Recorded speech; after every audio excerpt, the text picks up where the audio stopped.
What's up, everybody? Brothers, sisters, psychonauts, and seekers of truth. It is Ananka, and welcome to my bazaar. Today, I have a 2C-B / Codeine / Moclobemide / Hydergine / Vinpocetine trip report for you. The title of this trip report is Hallucinosexual, and was submitted to Erowid in 2001 by the user Jonas. With all that being said, let our story begin.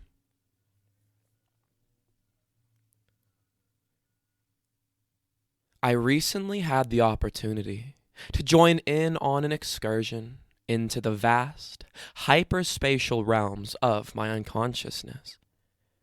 Even though I know that the infinite vistas of the human psyche are impossible to convert into a linear communication media, I will do my best to bring back and share some of the memories from my journey. To make things somewhat easier to grasp, I'd first like to mention the catalysts that made this joyful excursion possible.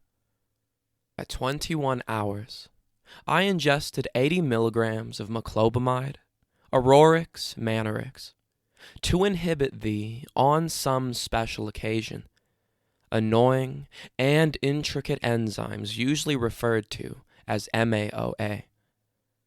The next hour I spent reading a neutral book, Novel with Cocaine by M. Agayev, just to kill time and distract me from the strong anticipation I felt. At 22 hours, the MAOs seemed to be quite preoccupied, and for some strange reason, content with the alien substrate I introduced to myself. This inevitably resulted in an urge to ingest an exogenous neurotransmitter whose primary site of action is the postsynaptic 5-HT2 neurons. Yes, my enzymes are very eloquent and pharmacologically inclined. After some consideration, I decided to ingest 20 milligrams of 4-bromo-2,5-dimethoxyphenylthylamine, often acronymized as 2C-B. This was not done without obstacles. I just couldn't figure which of the small white pills in the jar that was 2C-B. There were two different kinds, Ubuluwu 2C-B and Vinpocetine. So I took 4 of each to be on the safe side. The effects came on smoothly within an hour, and I climbed, or dragged is probably more apt in this case, until I reached the peak at about 23:30. The territory was known from previous attempts to climb Mount Nexus, but this time I was almost blinded by the sharp and colorful landscape, though I took a look in the mirror and noticed that I had very dilated pupils. Strange, don't you think? The mental climate was warm and loaded with empathy and erotic feelings. Again reminded me of previous encounters with this state of mind, especially those in company with good friends. The imagery, or should I say landscape, consisted of dancing luminous patterns, which were following what seemed to be completely logical structures, but lacking any deeper meaning as far as I could interpret it. The intent of this trip wasn't to watch the dancing colors, even though I must admit that it was appealing to do so, but to resolve some addiction problems I've been facing lately. I wanted to experience the ever-changing oneness of the whole universe, which usually puts me on a new path, leading to a somewhat more creative and purposeful behavior. Note the paradoxical nature of purposeful. If this wasn't possible, it seems to me that this state is hard to reach. I was prepared to do some work within my self-boundaries and deconstruct my archetypical combination and reassemble it in a new way to make my life easier instead of anesthetizing me every day to make me able to cope with the daily life. I know this sounds pretentious, but it really was my ambition to solve this problem. At 1, I realized that I was not going to reach any plateau where I could work on my problems. Even though, judging from the closed-eye visuals and open-eye visuals, this trip was intense, I decided to introduce some other foreign substance to my body. 3 milligrams of ergoloid mesylate, Hydergine, another one of Hoffman's great discoveries, and 70 milligrams of codeine phosphate was ingested with great joy. Shortly after this, I mixed 300 milligrams of Afghani hashish, Hindu Kush grade A+, with some tobacco and smoked it in a steamroller, glycol-cooled glass pipe, to introduce complete weirdness to the trip. I didn't feel a thing from the hashish, so I loaded my pipe once again with another 350 milligrams and inhaled almost all of it. Note that I don't smoke pot in my ordinary state of consciousness, as it makes me feel more sick than high, but it seems to synergize remarkably well with 2C-B, leaving no sign of sickness, and intensify is probably a greater word, the effects of the bees extremely. Try it if you haven't. Cannabis also makes me very sexually excited, at about 25% of the times that I use it, and this was one of these occasions. This is where the complete weirdness began. To even try to put this in words seems to be impossible. The following hours, or was it years, of the trip incorporated for the first time on a PEA, encounters with elves, alien abduction, fold cycling, etc. I will not go into detail of most of these events, but merely extract some of the perceptions that struck me as significant. So far, I haven't been able to digest this trip. I'm still semi-tripping. The events didn't appear in the linear fashion that I might give the impression of. They occurred in a more of a hyperspatial alpha helix structure kind of way, whatever that means. I went back from the window where I had been smoking to my bed and turned on the TV. I seldom watch it while being sober, and yes, I know it's a bad thing to combine drugs. I didn't feel anything from the cannabis so far, but after what I think was a few minutes, I noticed that I began to project my own psychological construction on the people on TV, making them some sort of 3D archetypical projection clothes. This is actually only part of the truth, as I thought I actually was a cameraman, being in the studio, and this was a manifestation of complete weirdness and everything that accompanies it. I decided that this was enough, so I switched off the TV. As I was laying there on my back, feelings of acute sexual desire almost overwhelmed me. But as I was quite incapacitated from the combination of drugs, I wasn't able to do something about it. When I've been in this position before, I've always been in the company of someone with reciprocal thoughts, and things have been sorted out in a quite natural way. This time, I was all alone, and the only way to get relief was to do some kind of psychological masturbation.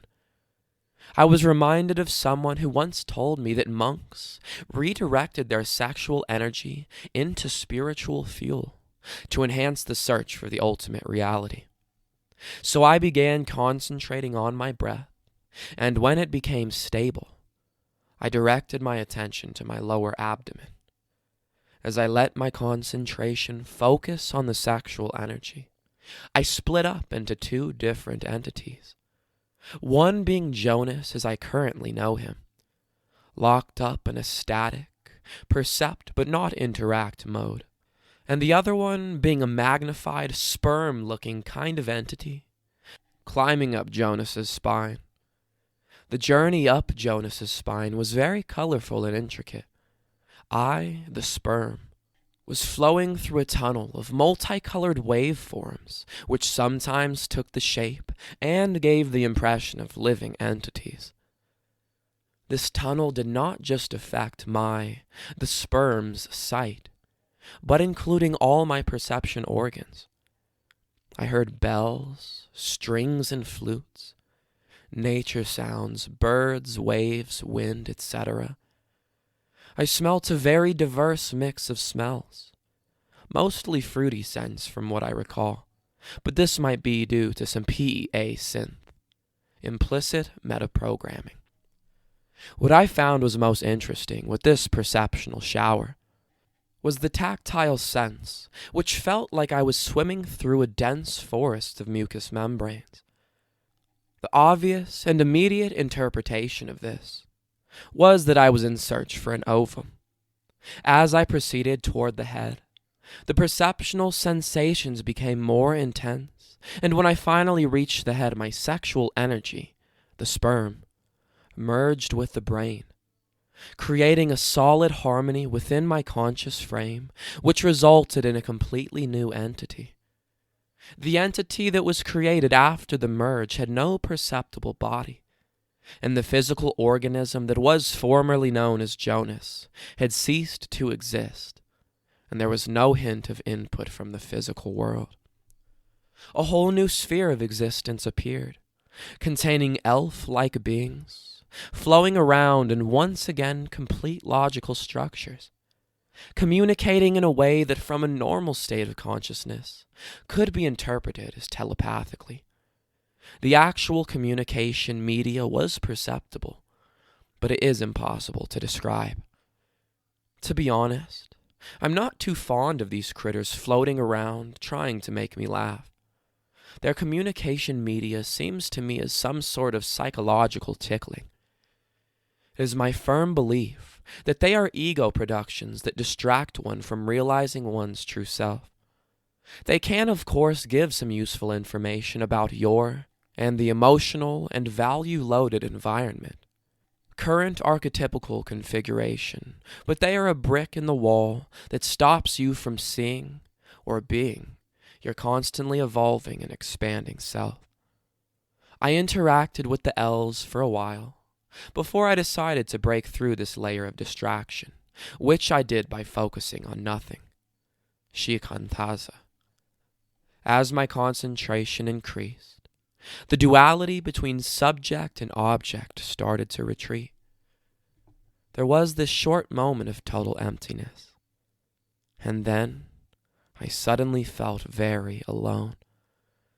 This loneliness was unbearable, and before I knew it, I split up, or actually making a 3D shadow of myself, the classic fold, which became a beautiful spherical construction attracting me by its female characteristics.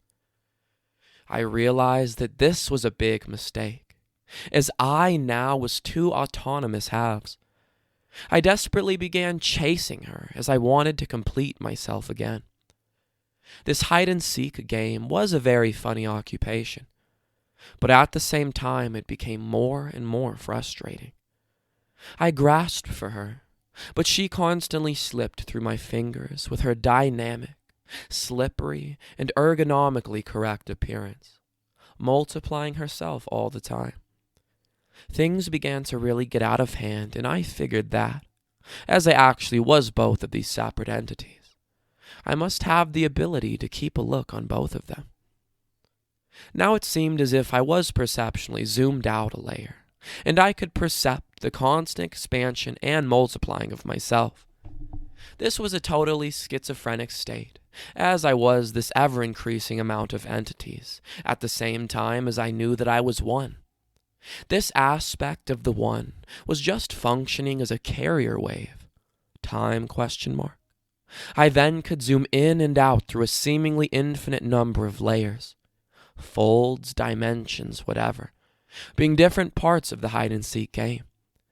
Note that the expression was not constant in the sense that this was a uniform expansion. Different aspects of the oneness had separate multiplication times in all directions. Once in a while, separate manifestations catched up with the continuous expansion, merged, and went back into the emptiness, the space before the loneliness, instead of multiplying itself. The catching up was done by the former oneness that so badly wanted to become one again. The merging activity was done on separate planes and locations at the same time, but following a seemingly irregular pattern. Finally, the merging had different half-lives depending on the construction, and the ability, harmonic ratio of shadow expansion / non-shadow static principles within the entity of the aspect. As my attention became more and more affected by the actions of the deconstruction work, the visual imagery became more death and destruction oriented, which resulted in one of these death feedback loops so familiar from previous trips. I cycled in the feedback loop for a while before I realized I didn't care if I was going to die or not. The death layer had been resolved during an earlier period of my life, which I think I have mentioned before. Anyway, as I broke through this layer, once again employing Shikan Taza, things suddenly became normal, and I returned to my body. I thought for a while that the trip was over, and it was very calm and quiet around me. I could see the dark contours of the interior in my room. I thought that this was very strange, but as the effects of the 2C-B always seemed to end quite abruptly, it made me a bit insecure. Suddenly my room was lit up by a sharp, monochrome light that seemed to have the correct wavelength and intensity / energy to excite every atom within my body, making me radiate light at the same wavelength until I became one with the light, and I was suddenly abducted or teleported. This experience was just as real as events in real life, but I can't see how it's really relevant to my life, and I think it was just another manifestation of the ego, Maya, Makyo, etc., to distract me from myself, so I won't go into detail. An interesting thing, though, at this point my visual imagery changed form completely, from a fast-flowing motion into a static, though colorful and illusory, perennial 3D landscape. While being in this 3D landscape, I once again was overwhelmed by strong sexual feelings. Not just feelings, but also sexual perceptions, but not perceptions of a human nature. They were just sexual, and had nothing to do with humans. Maybe it's just me who have become hallucinosexual. I must say that I was perplexed in this state, because I was not sure if I was actually walking around in the house where I lived, walking in another world. At this time I was a bit insecure whether I had died or not, in that death feedback loop I mentioned, or if it was just a hallucination altogether. If you ever had a real stiff dose of THC, you probably know how this feels. I was stuck in this wonderful and seemingly infinite but static world for the rest of the trip. It was very pleasant, but I wanted to break on through to the next stage. But I was exhausted and was unable to concentrate. I think I went to sleep directly from this state. Sorry for the abrupt ending, but I got a train to catch.